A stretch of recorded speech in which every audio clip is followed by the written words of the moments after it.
এবার খালে বিলে নদী নালা দিয়ে পালাতে হয়েছে। কেন পালাতে হলো?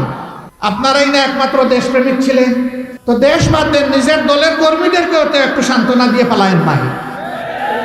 এই দেশে থাকেন, মালিক মুক্তার হয়ে লুটে পুটে দেশটাকে খাইলেন, বিদেশকে সমৃদ্ধ করলেন গরিব দেশের মানুষের টাকা দিয়ে, নিজের একটা সন্তানকে দেশে রাখলেন না। এমনকি সন্তানের বিয়ের জন্য দেশি একটা মেয়ে পছন্দ করতে পারলেন না। সেই আপনারা দেশকে ভালোবাসেন না? চমৎকার কথা। 15.5 বছর সারা দেশ জুড়ে ছুপ ছুপ রক্ত আর কাড়ি কাড়ি লাশ। কত মা, কত বোন, কত সন্তানের বুক খালি হয়েছে। বুকের ভিতরে তুমুল ঝড়, বুক পেতেছি গুলি কর। আসসালামু আলাইকুম ওয়া রাহমাতুল্লাহ। কেমন আছেন আপনারা সবাই? আলহামদুলিল্লাহ রাব্বিল আলামিন, ওয়াসসালাতু ওয়াসসালামু আলা রাসূলিহিল কারীম ওয়া আলা আলিহি ওয়া সাহবিহি ওয়া আহলি বাইতি আজমাইন, আম্মা বা'দ। আউযু বিল্লাহি মিনাশ শাইতানির রাজীম। বিসমিল্লাহির রাহমানির রাহিম। রব্বি শরহ লি সাদরি ওয়া ইয়াসসির লি আমরি ওয়াহলুল উকদাতাম মিন লিসানি ইয়াফকাহু কাওলি। সাদাকাল্লাহু মাওলানাল আযীম। বাংলাদেশ জামাত ইসলামী 9 শহীদের ঈদগাহ গাইবান্ধা জেলা শাখা কর্তৃক আয়োজিত আজকের এই কর্মী সম্মেলনের সম্মানিত সভাপতি, সম্মানিত জেলা আমির, সাবেক নির্বাচিত উপজেলা চেয়ারম্যান জনাব আব্দুল করিম সরকার, বিশেষ অতিথি বাংলাদেশ জামাত ইসলামীর কেন্দ্রীয় নির্বাহী পরিষদের অন্যতম সদস্য, সহকারী সেক্রেটারি জেনারেল জনাব মৌলানা আব্দুল হালিম, মঞ্চে বসা কেন্দ্রীয়, আঞ্চলিক এবং স্থানীয় নেতৃবৃন্দ, বিভিন্ন ধর্মীয় রাজনৈতিক সংগঠনের সম্মানিত নেতৃবৃন্দ, গর্বিত শহীদ পরিবারের সম্মানিত সদস্যবৃন্দ, আমার সহকর্মী ভাই ও বোনেরা, সাংবাদিক বন্ধুগণ, আমি আল্লাহ তাবারক ওয়া তাআলার শুকরিয়া আদায় করছি যে রাব্বুল আলামিন আজকে মুক্ত পরিবেশে আপনাদের সামনে দাঁড়িয়ে দুটি কথা বলার তৌফিক দান করেছেন। আলহামদুলিল্লাহ রাব্বিল আলামিন। আজ থেকে 1 বছর আগে আমরা কল্পনাও করিনি এরকম একটা পরিবেশ বাংলাদেশের জনগণ দেখতে পাবে খুব সহসা। এই কেবল গেল বছর মহান প্রভুর ডাকে তার মেহমান হিসাবে খানায়ে কাবার চত্বরে লাব্বাইক আল্লাহুম্মা লাব্বাইক বলার সুযোগ হয়েছিল। সেজদায় পড়ে আমি শুধু নই, বাংলাদেশের লাখো লাখো মুসলিম হাজি, হজ করতে যারা গিয়েছিলেন আল্লাহর গোলাম এবং বান্দিরা, তারা চোখের পানি দিয়ে বাংলাদেশের জন্য আল্লাহর কাছে নাজাত কামনা করেছিল। সম্মানিত গাইবান্ধাবাসী, যারা চিনত এবং কিছু কিছু যারা জানত, তারা অনেকে এসে জিজ্ঞেস করতেন, এই জাতির কি মুক্তির কোনো পথ আছে? আমি আল্লাহর পর ভরসা করে বলতাম, কেন থাকবে না? যে জায়গাটায় এসেছেন সেই জায়গার, সেই ঘরের মালিকের কাছে মন ভরে চোখের পানি দিয়ে বলতে থাকেন, আল্লাহ তাআলা 2 ফোঁটা তরল পদার্থের সবচেয়ে বেশি ভালোবাসেন এবং মর্যাদা দিয়ে থাকেন। একটি হচ্ছে শহীদানের রক্তের ফোঁটা, আর একটি আল্লাহর ভয়ে তার কাছ থেকে রহমত পাওয়ার আশায় চোখের কোণ দিয়ে বের হয়ে আসা পানির ফোঁটা। সুতরাং সেই চোখের পানি দিয়ে আল্লাহকে ডাকা। লোকেরা জিজ্ঞেস করতো, ডেকেই চলছি কিন্তু কোনো আলামত লক্ষ্য করছি না।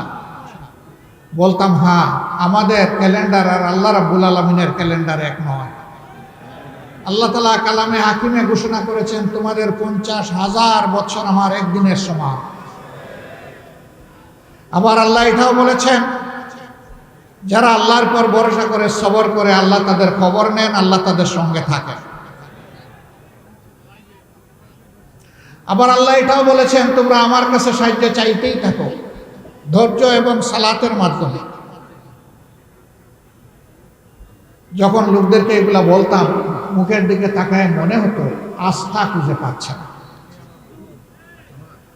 জিজ্ঞেস করতো কাদের দ্বারাই পরিবর্তন হবে? বলতাম না, আসমানের ফেরেশতারা সরাসরি নেমে এই পরিবর্তন করে দেবেন না। এই পরিবর্তন হবে আল্লাহর এই দেশের বান্দাবান্দি আছে তাদের দ্বারা, বিশেষ করে আমাদের যুব সমাজের দ্বারা।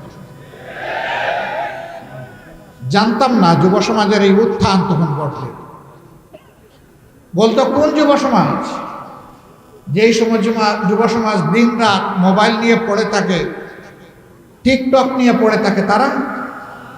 আমি বলতাম হ্যাঁ, এরাই। এদেরকেই আল্লাহ বিস্ফোরণ ঘটাবেন, এদেরকে ইনশাআল্লাহ। আল্লাহু আকবার, আল্লাহু আকবার। আল্লাহ তাআলা সেই বিস্ফোরণটাই ঘটিয়েছে। সম্মানিত গাইবান্ধাবাসী, 15.5 বছর সারা দেশ জুড়ে ছোপ ছোপ রক্ত আর কাড়ি কাড়ি লাশ।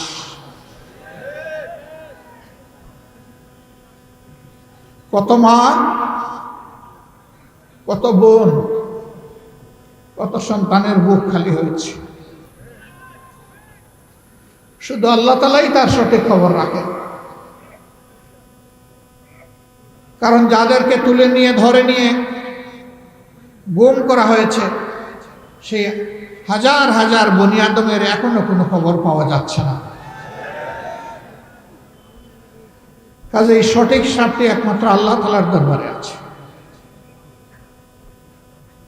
আলহামদুলিল্লাহ, এই মজলুমদের কাতারে আল্লাহ তাআলা আমাকেও শামিল করেছিলেন। আলহামদুলিল্লাহ, আলহামদুলিল্লাহ। এই কারণে বলছি, যদি শেখ হাসিনা সরকারের আমলে দফায় দফায় আমাকে জেলে না নিত, তাহলে মজলুমদের জুলুমের দৃশ্য সরাসরি আমার পক্ষে চোখে দেখা সম্ভব হতো না। মৃত্যুকরা বলে কোনো আয়নাগর বলে কিছু ছিল না। আয়নাগর তো সচক্ষে আমি দেখেছি। শেষবার যেখানে আমাকে নিয়ে রাখা হয়েছিল, আমার থাকার জায়গার আয়নাগর একই বিল্ডিংয়ে ছিল। আয়নাগরের লোকগুলোকে মাঝে মাঝে নামিয়ে আমার পাশের সেলগুলোতে রাখত। ওরা অসহায়ের মতো তাকায় থাকত। আমি তাদের চেহারাগুলো স্টাডি করার চেষ্টা করতাম। পরবর্তী পর্যায়ে তাদের কাউকে কাউকে কোর্টে চালান দিয়ে ওরা জেলে পাঠিয়েছে।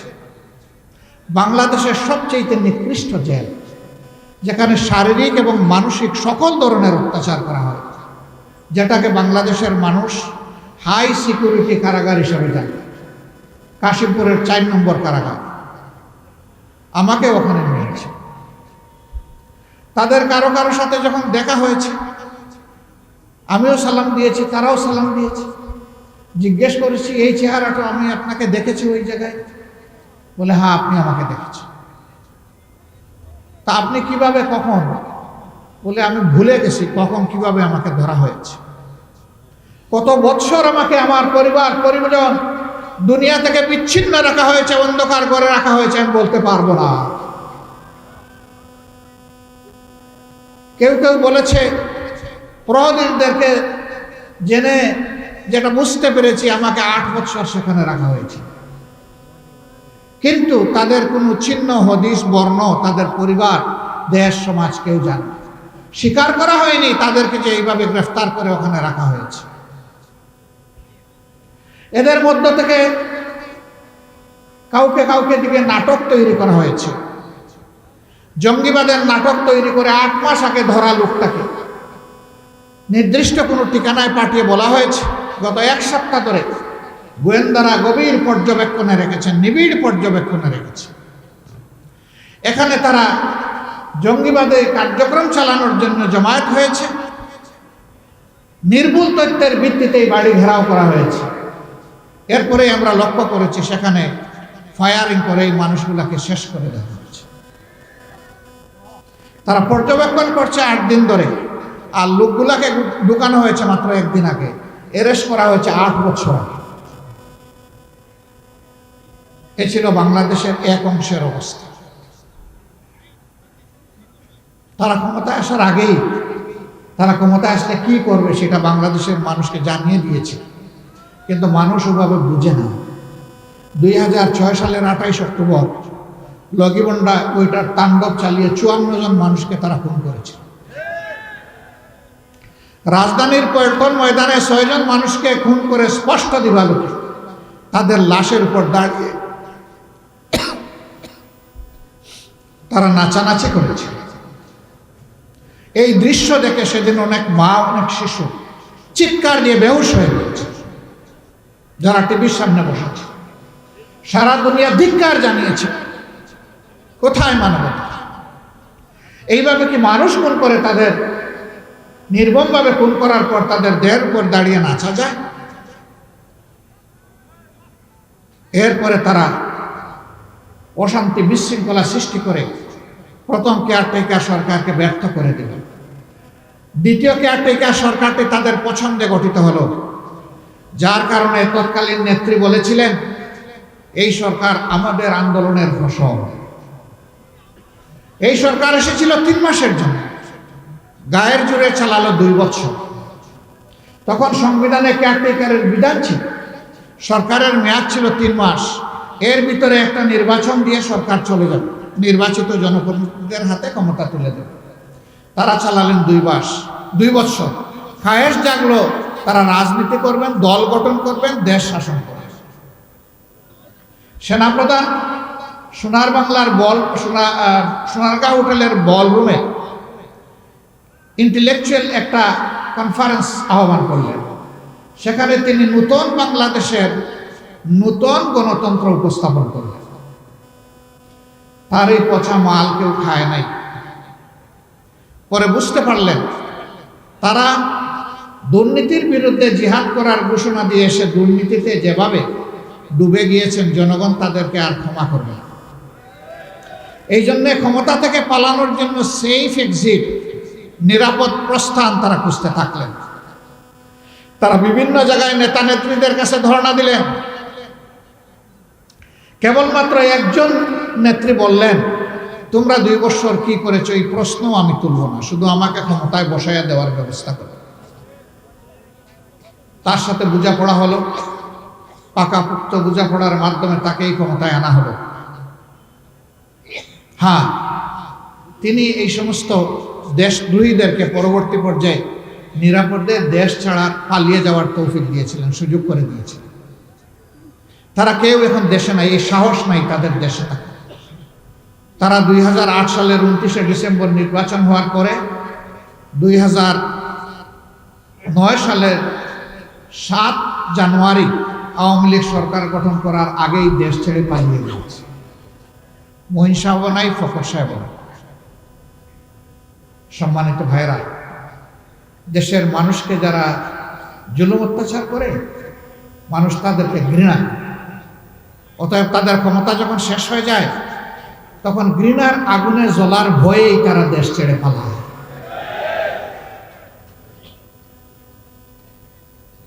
ক্ষমতায় আসার 2 মাস পুরা হলো না।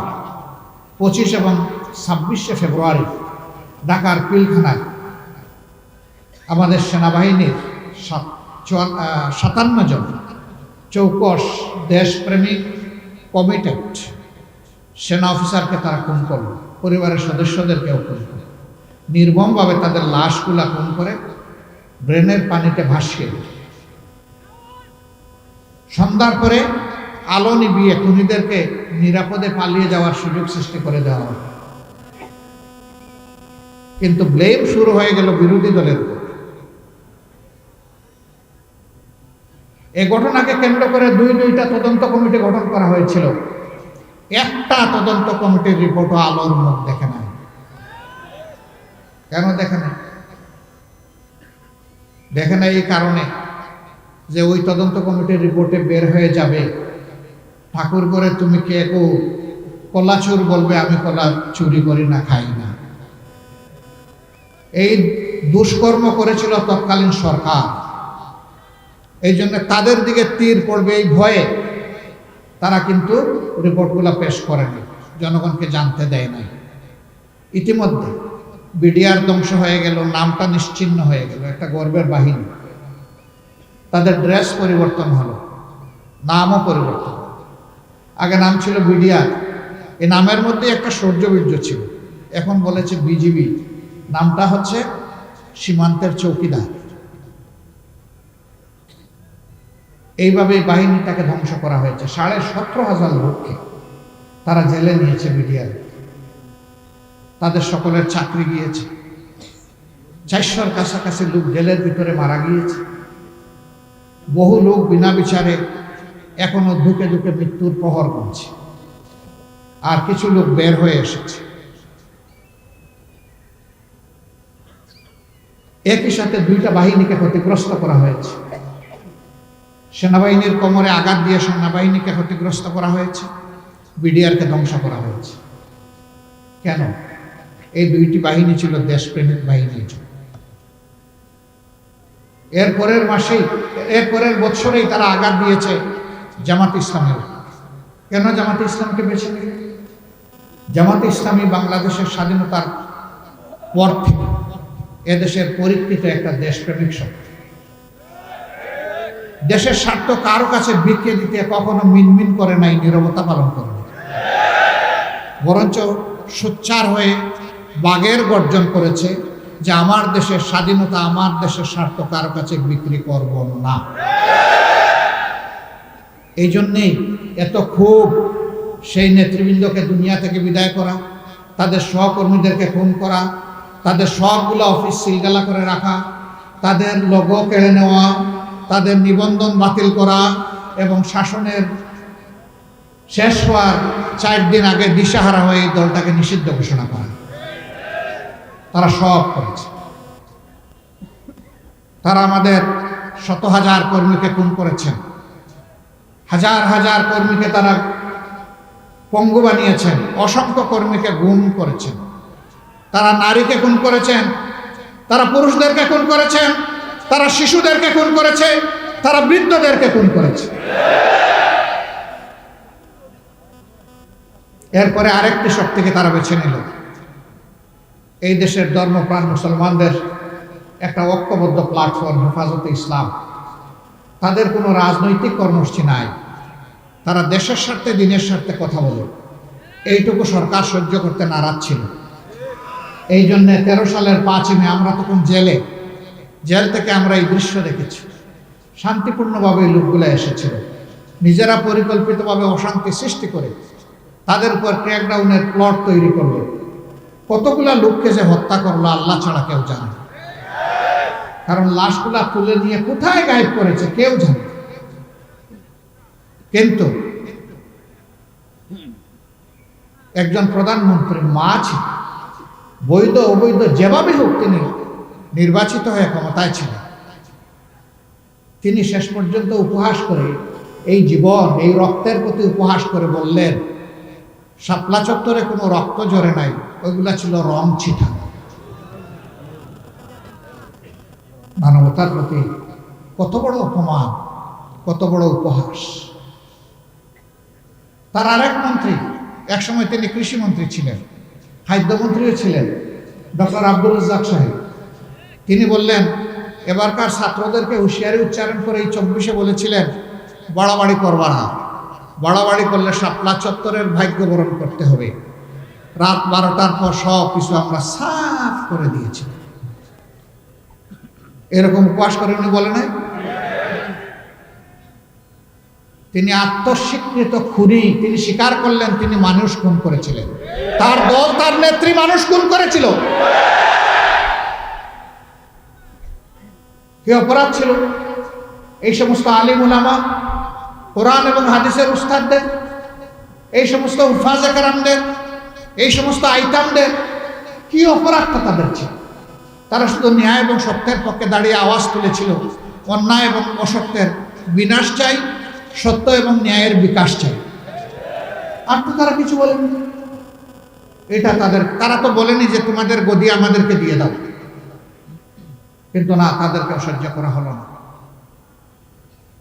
পুরা 15.5 বৎসর তাদের ক্ষমতার শেষ দিন পর্যন্ত তাদের হাত এই দেশের মানুষের রক্তে ভেজা। তাদের আমলে 3টা নির্বাচন হয়েছে, 14 সালের নির্বাচন, 18 সালের নির্বাচন, 24 সালের নির্বাচন। তারা সুযোগ পেয়েছিল জাতিকে সত্যিকারের নির্বাচন উপহার দেওয়া, কিন্তু না, তা করে না। 14 সালে 154 জন 300 জনের মধ্যে বিনা প্রতিদ্বন্দ্বিতায় পাস। বাংলাদেশে দল এবং প্রার্থীর খরা দেখা দিয়েছে যে কেউ দাঁড়ালো না, কারণ সেই নির্বাচনটা জনগণ ঘৃণা করে প্রত্যাখ্যান করেছিল। এখানেই বলা হয়েছে এই গাইবান্ধার 2টি জেলায় 1টি ভোটও পড়ে নাই। সেই নির্বাচনটা জনগণের দ্বারা প্রত্যাখ্যাত একটা ঘৃণিত নির্বাচন ছিল। 18 সালে তারা কথা দিল, স্বয়ং তৎকালীন প্রধানমন্ত্রী কথা দিলেন, আমি অমুকের মেয়ে, আমি কথা দিয়ে কথা রাখি, আমার উপরে আস্থা রাখে। এবার আমি সুষ্ঠু এবং নিরপেক্ষ নির্বাচন উপহার দিব, জনগণ তাদের মতের প্রতিফলন দেখতে পাবে। মাশাআল্লাহ, সবাই তার উপরে একটু আস্থা রাখলো, দেখি উনি কি করে, একটু পরীক্ষা করি লিটমাস পেপার দিয়ে। এবার ধৈর্য হারাইয়া নির্বাচনের দিন পর্যন্ত আর অপেক্ষা করা গেল না, রাতের বেলায় খালাস। এই নির্বাচনকে বিশ্বের জনগণ বলে মিডনাইট ইলেকশন, নিশি রাতের নির্বাচন।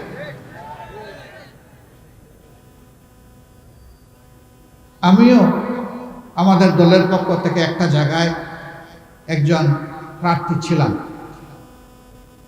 ঢাকার 15 আসন। 1.5 ঘন্টা ইলেকশন হওয়ার পরে 3 জনের মাথা ফাটলো, 2 জনের হাত ভাঙলো, 10 জনকে কিডন্যাপ করে নিয়ে গেল। আমি বললাম যে জীবনের বিনিময়ে আমার সংসদ সদস্য হওয়ার দরকার নাই, আমি ঘৃণা ভরে এই নির্বাচন প্রত্যাখ্যান করলাম। সাথে সাথে আমরা জানিয়ে দিলাম সারা বাংলাদেশের একই চিত্র, রাতে নির্বাচনের বড় অংশ শেষ হয়ে গিয়েছে, আর এখন দিনের বেলা তাণ্ডব চালানো হচ্ছে। এই ঘৃণিত নির্বাচন থেকে আমাদের সকল সদস্যদেরকে আমরা প্রত্যাহার করি। আমরা এই অবৈধ নির্বাচনকে বৈধতা দেইনি। সম্মানিত গাইবান্ধাবাসী, এই নির্বাচনে ফেল, আর 24 সালে এমন ভয়াবহ অবস্থা সৃষ্টি করলো যে নির্বাচনের আর কোন পরিবেশই থাকলো না। এবার নির্বাচনে কি করবে, এখন কন্টেস্ট করার মতো প্রার্থী পায় না। এবার আমি আছি আর আমার মামু আছে, একই দলের প্রার্থী সরকারি দলের প্যানেল থেকে, আবার একই দলের প্রার্থী তিনি নিরপেক্ষ নির্দলীয়, আমি আর দামি। এই মিলাইয়া হলো 24 সালের নির্বাচন। এই নির্বাচনকে, এই সংসদকে, এই মন্ত্রী পরিষদকে বাংলাদেশের মানুষ বলে দামি নির্বাচন, দামি সংসদ এবং দামি মন্ত্রী পরিষদ। এই দামিরা এবার ক্ষমতায় এসে এবার চিন্তা করলেন যে এতদিন তাণ্ডব চালিয়েছি, এখন দেশের পুরাপুরি জমিদারি এবং দখল আমাদেরকেই নিতে হবে। তাদের হাব ভাব আস্ফালন জাতির প্রতি এমন ছিল যে তারা দেশের মালিক জমিদার আর সারা দেশবাসী ভাড়াটিয়া। মালিক এবং জমিদারি শেষ পর্যন্ত তার বাড়িতে থাকে, ভাড়াটিয়া চলে যায়, তাই না? এখন ভাড়াটিয়ারা কোথায় গিয়েছে? তারা যখন ক্ষমতায় ছিলেন মাঝে মধ্যে আমাদেরকে দেশপ্রেমিক বিভিন্ন সংগঠনের নেতা কর্মীদেরকে বলতেন তোমরা অমুক দেশে চলে যাও, টিকিট না দিয়েই বলতো অমুক দেশে চলে যাও। একটা টিকিট দিলে তবুও সান্ত্বনা পাই, তাও দেয় না। হ্যাঁ, এবার টিকিটও কপালে জুটে না, এবার খালে বিলে নদী নালা দিয়ে পালাতে হয়েছে। কেন পালাতে হলো? আপনারাই না একমাত্র দেশপ্রেমিক ছিলেন, তো দেশ বাদ দেন, নিজের দলের কর্মীদেরকেও তো একটু সান্ত্বনা দিয়ে পালায়েন ভাই। এই দেশে থাকেন, মালিক মুক্তার হয়ে লুটে পুটে দেশটাকে খাইলেন, বিদেশকে সমৃদ্ধ করলেন গরিব দেশের মানুষের টাকা দিয়ে, নিজের একটা সন্তানকে দেশে রাখলেন না। এমনকি সন্তানের বিয়ের জন্য দেশি একটা মেয়ে পছন্দ করতে পারলেন না। সেই আপনারা দেশকে ভালোবাসেন না? চমৎকার কথা। আমাদের কোনো বিকল্প বাড়ি নাই। আল্লাহ তাআলা এই দেশে আমাদেরকে পয়দা করেছেন, এই দেশ নিয়ে আমরা গর্বিত, আলহামদুলিল্লাহ। এই দেশের সুখ দুঃখ আমাদের সুখ দুঃখ। এই দেশকে বুকে নিয়েই আমরা বাঁচতে চাই, আর এই দেশের বুকেই আমরা মৃত্যুর পরে ঢুকতে চাই। অতএব আমাদের এই দেশকে ভালোবাসতেই হবে। ভাই ও বন্ধুগণ, গেল তাদের দুঃশাসনের যুগ, তারা অনেক কিছু করেছেন। এখন কি হবে বাংলাদেশ? এখন হবে তাই। আপনাদের এই পাশের জেলার সন্তান ডানা মেলে বুক পেতে বলেছিল, বুকের ভিতরে তুমুল ঝড়, বুক পেতেছি গুলি কর।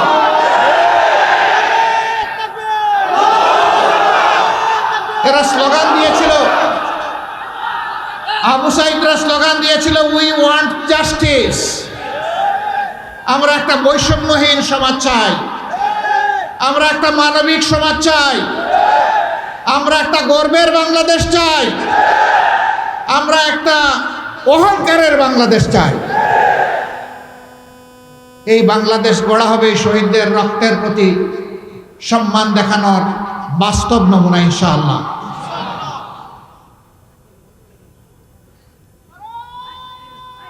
এই দেশ গঠন করতে হলে চাঁদাবাজি বন্ধ করতে হবে, চাঁদাবাজি বন্ধ করতেই হবে, দখলদারি ছেড়ে দিতে হবে, সন্ত্রাস করা যাবে না,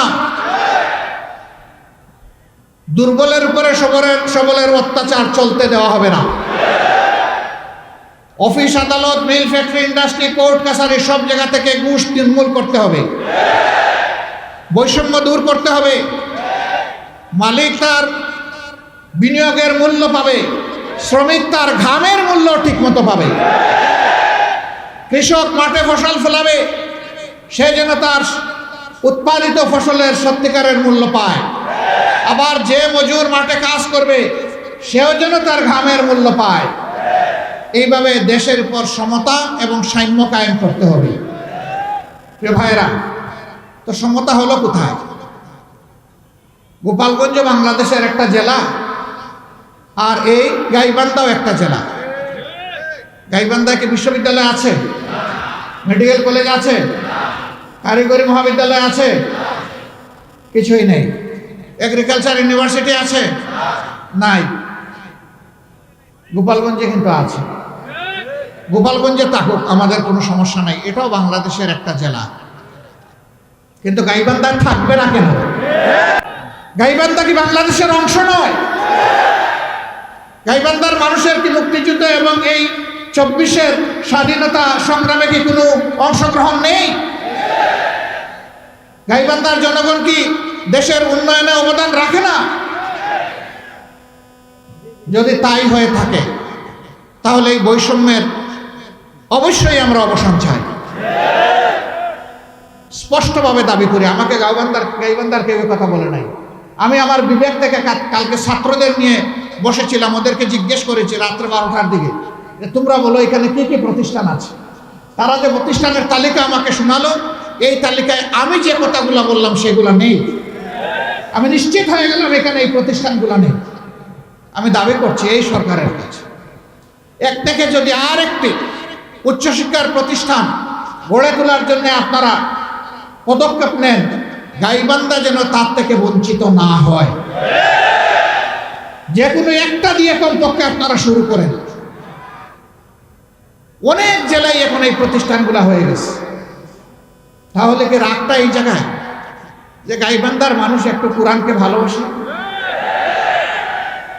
যদি এটা হয়ে থাকে তাইলে এটা চরম অন্যায়। জানি না আগামীতে আল্লাহ তাআলা বাংলাদেশের জনগণের জন্য দেশ পরিচালনার দায়িত্ব কার হাতে দেবেন, এটা আল্লাহ ভালো জানে। আল্লাহ তাআলা যদি আমাদেরকে এর জন্য কবুল করেন, ইনশাআল্লাহ দাবি তো আমিই করে গেলাম, আমাদের কাছে আর আপনাদের দাবি করা লাগবে না ইনশাআল্লাহ। আর যদি অন্য কারো হাতে আল্লাহ তাআলা দেশ পরিচালনার দায়িত্ব দেন, তাহলে আজকে এই ডায়াসে দাঁড়িয়ে যেমন এই দাবি আমি উত্থাপন করেছি, তখনও আমি সেই দাবি উত্থাপন করেই যাব ইনশাআল্লাহ। আমি যদি মরে যাই আমাদের দল করবে ইনশাআল্লাহ। আমরা তো মরবই, আমরা তো চিরকাল বেঁচে থাকবো না, এটা অসম্ভব। যেতেই হবে এই দুনিয়া ছেড়ে আমাদের। আমরা বৈষম্যহীন একটা বাংলাদেশ চাই, সকল ক্ষেত্রে বৈষম্যহীন। এই জেলাকে কেন্দ্র করে একটা চমৎকার এগ্রিকালচার বিশ্ববিদ্যালয় হতে পারে, কারণ এই জেলা কৃষি নির্ভর একটা জেলা। এই জেলা তার গর্বে এমন ফসল ধারণ করে যা সারা বাংলাদেশের মানুষের অংশ পায়। কৃষিতে যদি এখানে গবেষণা হয়, সারা বাংলাদেশ তার দ্বারা উপকৃত হবে। এখানকার ছেলেমেয়েরা অগ্রাধিকার ভিত্তিতে তারা এখানে লেখাপড়ার সুযোগ পাবে। আমরা এমন একটা বাংলাদেশ চাই, যেই বাংলাদেশে আমাদের ছেলেমেয়েরা লেখাপড়া শেষ করে তারা হতাশা আর বেকারত্ব নিয়ে কষ্ট পাবে না। কয়েক টুকরা মূল্যহীন কাগজ হবে না তাদের শিক্ষার স্বীকৃতি, বরং শিক্ষাটা এমন হবে, শিক্ষা মানুষকে মানুষ হতে শিখাবে। শিক্ষাটা এমন হবে, বৈষয়িক জ্ঞানে তারা সমৃদ্ধ হবে। এই জন্য শিক্ষার পাঠ চুকিয়ে বের হওয়ার আগেই তার হাতে তার কাজ চলে যাবে ইনশাআল্লাহ। এইভাবে আমরা যুবক যুবতীদের হাতকে কর্মের হাতে, কর্মীর হাতে পরিণত করবো ইনশাআল্লাহ। আর সেই তরুণদের হাতেই আমরা বাংলাদেশটা তুলে দিতে চাই। মুরব্বীরা কি রাগ করলেন আমার যে এখনো বেঁচে আছে, আমাদেরকে মাহরুম করে তরুণদের হাতে তুলে দিলেন? একবার এক এলাকার কৃতি সন্তানকে এলাকার জনগণ সম্বর্ধনা দিচ্ছে, দীর্ঘক্ষণ ধরে তার অনেক অ্যাপ্রিসিয়েশন, প্রেইজ হলো, প্রশংসা হলো। বাবা দেখলো, হায় রে, আমার নামটা একবারও তো কেউ নিল না। বক্তৃতা শেষে এখন প্রধান অতিথি তার হাতে ট্রফি দিবেন। এই লোকটা সামনে গিয়ে বলল, বিনয়ের সাথে অনুরোধ করি আমাকে এক লাইন কথা বলতে দেন। বলছে, আপনি কে? বলে যে ওই এক লাইনে আমি পরিচয় দিয়ে দেবো আমি কে। উনি দাঁড়িয়ে বললেন, সবাইকে ধন্যবাদ আমাকে সময় দেওয়ার জন্য। এতক্ষণ যে সন্তানের আপনারা প্রশংসা করেছেন, দেখতে হবে ছেলেটা কার। আল্লাহু আকবার। বুকের দলকে তিনি আবার বুকে কবুল করে নিলেন।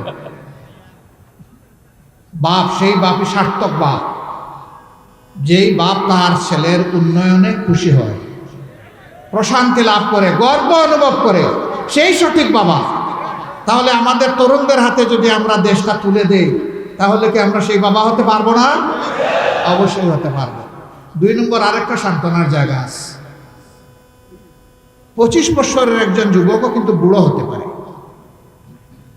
যদি সে প্রত্যেকটা কাজে ভয় পায় যে এটা আমি পারবো না, এটা আমি পারবো কিনা, এটা অসম্ভব। আবার 90 বছরের একজন বয়স্ক মানুষও যুবক হতে পারেন, যদি তিনি যে কোনো চ্যালেঞ্জ সামনে আসার পরে বলেন যে ইনশাআল্লাহ অন্য কেউ পারলে আমিও এটা পারব। আমি আল্লাহর কাছে চেয়েছি, আল্লাহ তুমি আমার বুড়া বানাবা না, আমার চুল পাকক, ব্রো পাকক, দাড়ি পাকক, কোনো আপত্তি নাই, কিন্তু আমার কল্পটাকে তুমি জোয়ান বানিয়ে রাখো। আপনারা সবাই সেই জোয়ান হতে রাজি আছেন? তাহলে সবাই তরুণ, এখানে আর হেরে যাওয়ার তো কোনো জায়গা থাকবে না। আলহামদুলিল্লাহ, বয়স্ক তরুণ আর কম বয়সী তরুণ আমরা মিলে ইনশাল্লাহ এই দেশটাকে গড়বো, আল্লাহ চাইবেন। আর কি করব আমরা? আপনারা জানেন, চাঁদাবাজি আমাদের মেজাজের সাথে, চরিত্রের সাথে যায় না, দখলদারি যায় না।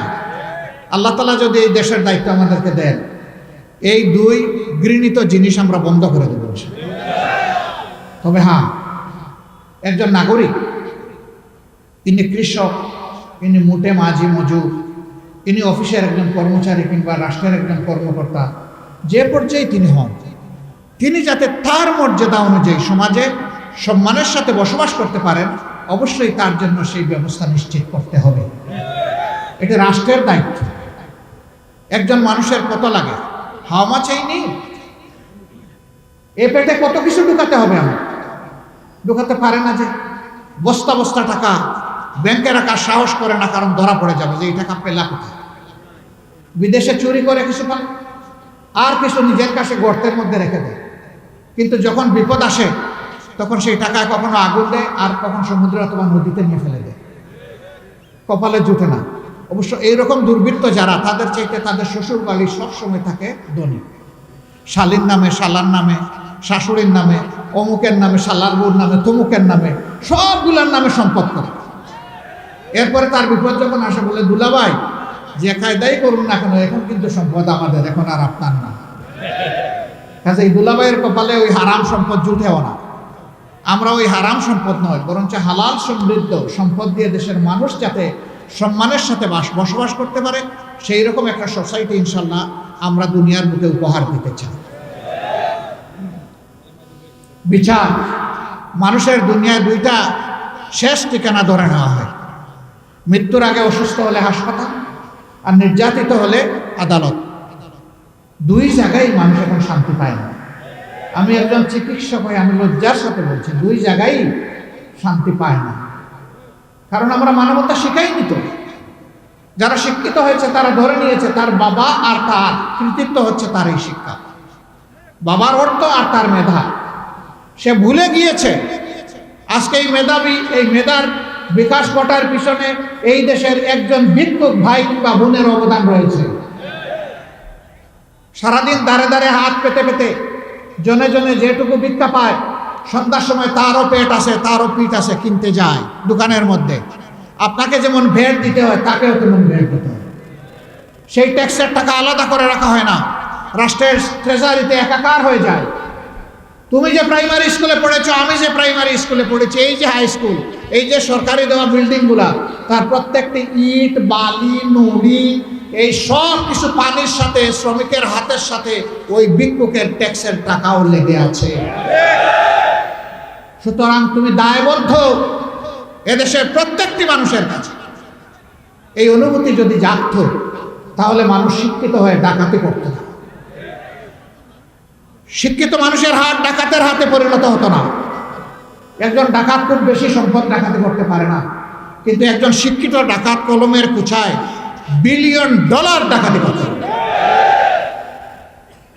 ওই শিক্ষার পুরো মডেলটাকে পাল্টে দিতে হবে, যাতে মানুষ নিজেকে মানুষ হিসাবে গড়ে তোলার জন্য চেষ্টা করে। আর সেই মানুষ, সেই সমাজটাই হবে মানবিক সমাজ ইনশাআল্লাহ। সম্মানিত ভাইয়েরা, এই সমাজকে আপনারা সবাই চান। চাইতে গেলে এখন দুইটা কথা আসবে। জামাত যদি ক্ষমতায় যায়, মহিলাদেরকে ঘরের ভিতরে ঢুকে বাইরে তালা মেরে বাইরে হতে দিবে, বলে না মাঝে মাঝে। আরেকটা বলে যে এই দেশে যারা মাইনরিটি সম্প্রদায় আছেন তাদেরকে একদম কচু কাটা হবে, এগুলা বলে না? বলে। এখানে আমাদের একজন বন্ধু ভাই, তিনি বক্তব্য রেখে গেছে, বাবু মিলনচন্দ্র ভট্টাচার্য। তিনি হিন্দু বৌদ্ধ খ্রিস্টান ঐক্য পরিষদের একজন দায়িত্বশীল নেতা। আমি তাকে সাক্ষী রেখে, দেশের জনগণকে সাক্ষী রেখে বলতে চাই, আমরা চাই স্বাধীনতার পর থেকে যদি তাদের উপরে কোনো অত্যাচার জুলুম হয়ে থাকে, অবশ্যই হয়েছে, এটার গ্রহণযোগ্য আন্তর্জাতিক তদন্ত হোক, জাতিসংঘের অধীনে তদন্ত হোক, তদন্ত হয়ে তালিকা তৈরি করা হোক, শ্বেতপত্র বাংলাদেশের মানুষকে জানিয়ে দেওয়া হোক কোন দলের কোন নেতা কোন কর্মীর পেটে তাদের সম্পদ ঢুকেছে, কার হাত তাদের ইজ্জতের উপর পড়েছে, কে তাদেরকে সমাজে শান্তিতে থাকতে দেয় নাই, কে তাদের পূজা মণ্ডপে আক্রমণ করে নাটক সাজিয়েছে, এসব বের হয়ে আসুক। আমরা সেই তদন্তে সর্বাত্মক সহযোগিতা করব। দুর্ভাগ্যক্রমে আমি কিংবা আমাদের দলের কেউ যদি দুর্বৃত্তের তালিকায় ওখানে উঠে আসেন, আমরা আইনের হাতে তাদেরকে তুলে দেব। আমরা দায়িত্ব নিয়ে এই কথা বলছি। যারা মুসলমান, যারা হিন্দু, যারা বৌদ্ধ, যারা খ্রিস্টান, এই চার ধর্মের লোক আমরা বসে বসে যুগ যুগ ধরে এখানে বসবাস করছি মিলেমিশে। সকলের চোখের সামনে আমাদের সহকর্মীদের চলাফেরা, আমাদের সহকর্মীদের চরিত্রের সার্টিফিকেট দেওয়ার জন্য ভালো মন্দ যেটাই তারাই যথেষ্ট। তাদের বিবেকের কাছে, বিবেকের আদালতে আমি এই বিচারটা ছেড়ে দিলাম। তবে এর আগে আমার কথা আছে, একটা মানুষ একই দেশে জন্মগ্রহণ করে, হিন্দু হওয়ার কারণে, বৌদ্ধ হওয়ার কারণে, খ্রিস্টান হওয়ার কারণে মাইনরিটি হবে কেন? আমরা ওই মেজরিটি মাইনরিটির ওই চাল আমরা মোটেই মানি। এটা জাতিকে বিভক্ত করার আরেকটা ঘৃণ্য ষড়যন্ত্র। মানুষ মিলেমিশে বন্ধুসুলভভাবে পরস্পর প্রতিবেশী হয়ে থাকবে, পরস্পরকে লাগিয়ে দেওয়ার জন্য এটা একটা শয়তানি চক্রান্ত। আমরা এটা মানি না, একবারেই না।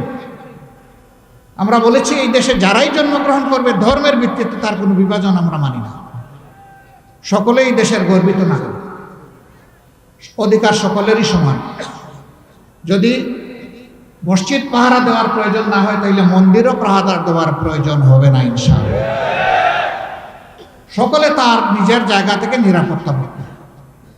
এবার মহিলাদেরকে থালা মারা, আমাদের মা বোন নাই, আমরা কি তাদেরকে থালা মেরে ঘরে রাখি? তারা সমাজের বিভিন্ন সুখে দুঃখে তারা অংশগ্রহণ করে না, দেশের উন্নয়নে তাদের কোনো অবদান নেই। আমি ওয়েস্টার্ন সোসাইটির একটা ক্লাব একসাথে আমাদের সাথে বসেছিল, তো বললো যে নারীদের ক্ষেত্রে আপনাদের ডিজাইনটা কীরকম? আমি বললাম যে আমার বউ আমাদের ডিজাইন। বলছে আপনার বউ, আপনাদের স্ত্রী আপনাদের ডিজাইন কেন? কারণ সে একজন চিকিৎসক এবং সে একজন সংসদ সদস্য আছে। কথাই নেই, আমরা তো আপনাদেরকে সো কনজারভেটিভ মনে করি। আমরা যে এটাই বাস্তবতা। আমি অন্যকে দিয়ে উদাহরণ দিলাম না, আমাকেই দিয়ে উদাহরণ। তিনি চিকিৎসক হিসাবে সমাজে দায়িত্ব পালন করেছেন, তিনি সংসদেও সংগঠনের পক্ষ থেকে তার যোগ্যতা অনুযায়ী দায়িত্ব পালন করেছেন। আমরা আমাদের মাদেরকে পরিষ্কার বলতে চাই, যারা আপনাদের ইজ্জতকে তাদের কাঁচামাল মনে করে তারাই আপনাদেরকে আমাদের ব্যাপারে ধোঁকা দেয়। আমরা কথা দিচ্ছি, ওই রাষ্ট্রে যদি আল্লাহ আমাদেরকে দায়িত্ব দেন তাহলে আপনারা আপনাদের মেধা এবং যোগ্যতা অনুযায়ী সমাজের সকল ক্ষেত্রে অবদান রাখবেন। কারণ নবী করিম সাল্লাল্লাহু আলাইহি সাল্লাম যুদ্ধের ময়দানেও আপনাদেরকে সুযোগ করে দিয়েছিলেন যুদ্ধ করার জন্য।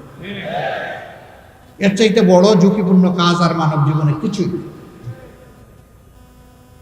রাসূলের স্ত্রীগণ উম্মতের শিক্ষক ছিল, রাষ্ট্রীয় গুরুত্বপূর্ণ কাজে তাদের সাথে রাসূল করিম সাল্লাল্লাহু আলাইহি সাল্লাম এবং খুলাফায়ে রাশিদিনের নিয়ামতেরা তারা পরামর্শ করতেন। তারা ব্যবসা করেছে। স্বয়ং রাসূল করিম সাল্লাল্লাহু আলাইহি সাল্লামের স্ত্রীও তো আরবের 7 নম্বর গুরুত্বপূর্ণ ব্যবসায়ী ব্যক্তিত্ব ছিল। সব আপনারা করবেন, দুইটা বাড়তি জিনিস আপনাদের জন্য নিশ্চিত করা হবে। একটা আপনাদের মায়ের মর্যাদা, আর একটা আপনাদের সিকিউরিটি, নিরাপত্তা। এখন এই দুইটার কোনোটাই নাই এই সমাজে। এই দুইটা ইনশাআল্লাহ আমরা নিশ্চিত করার ব্যাপারে বদ্ধ করি। প্রিয় গাইবান্ধাবাসী,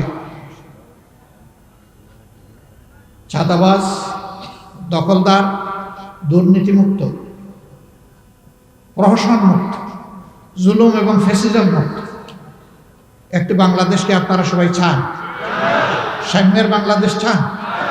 অসাম্যের বিরুদ্ধে আপনাদের হাত মজবুত থাকবে? তাহলে তৈরি থাকুন, আপনাদেরকে আরো অনেক চ্যালেঞ্জ মোকাবিলা করতে হবে। কারণ এই আগাছাগুলা সমাজ থেকে এমনি এমনি সরে যাবে না।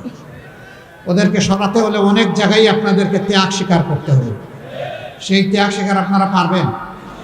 আমি আপনাদেরকে অনুরোধ করব, কোনো চাঁদাবাজের প্রশ্রয়দাতা আশ্রয়দাতা আপনারা হবেন না, কোনো দখলদারের প্রশ্রয় এবং আশ্রয়দাতা আপনারা হবেন না, কোনো দুর্নীতিবাজের আশ্রয় এবং প্রশ্রয়দাতা হবেন না, কোনো দুর্বৃত্তের আশ্রয়দাতা এবং প্রশ্রয়দাতা আপনারা হবেন না।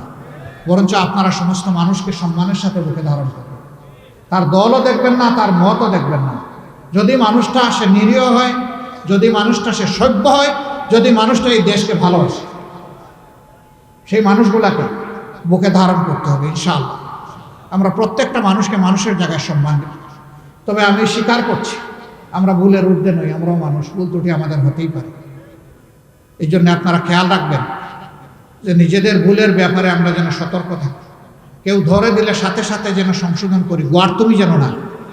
যে আমার ভুলকে শুদ্ধ প্রমাণ করতে হবে, জামাতে ইসলামী এটা পছন্দ করে। ভুল ধরা পড়লে এটা সংশোধন করা আমাদের জন্য ওয়াজিব, আমরা তাই করব ইনশাআল্লাহ। সেই বাংলাদেশ গঠনের জন্য আপনাদের নিজেদেরকেই আগে গড়তে হবে, তৈরি করতে হবে। ইনশাআল্লাহ আপনারা পারবেন, আপনারা পারবেন তো ইনশাআল্লাহ। আল্লাহ তাআলা আপনাদেরকে তৌফিক দান করুন। আজকে যারা এখানে এসেছেন তারা আল্লাহর জন্য সকলে শপথ এখনো নেননি বলে আমি বিশ্বাস করি। আমি কি আপনাদের কাছে আশা করতে পারি যে আজকের এই সম্মেলনের অন্যতম সার্থকতা হবে আপনারা অঙ্গীকার করে এখান থেকে যাবেন যে ইনশাআল্লাহ আল্লাহর জন্য আমরা শপথ নিব, আমরা নিজেকে তৈরি করব। আপনারা রাজি আছেন? আল্লাহ তাআলা আপনাদের হাতগুলা কবুল করুন। আজকে আল্লাহ তাআলা আমাকে কয়েকটি কথা বলার যে তৌফিক দিয়েছেন, এই জন্য মহান মনিবের দরবারে আমি অন্তরের অন্তঃস্থল থেকে গভীর শুকরিয়া আদায় করছি। এই জনসভার মাঠ দিয়ে আমাদেরকে যারা সাহায্য করেছেন তাদের প্রতি কৃতজ্ঞতা জানাচ্ছি। যারা আমাদের বক্তব্য বিভিন্ন জায়গা থেকে কান পেতে শুনেছেন তাদের প্রতি আমরা কৃতজ্ঞতা জ্ঞাপন করছি। এবং শেষ পর্যন্ত আল্লাহ তাআলার দরবারে আগামীর একটি নতুন একটা বৈষম্যহীন বাংলাদেশ কামনা করে আমি বিদায় নিচ্ছি। আল্লাহ হাফিজ। বাংলাদেশ জিন্দাবাদ, বাংলাদেশ জামাতে ইসলামী জিন্দাবাদ। আসসালামু আলাইকুম ওয়া রাহমাতুল্লাহ।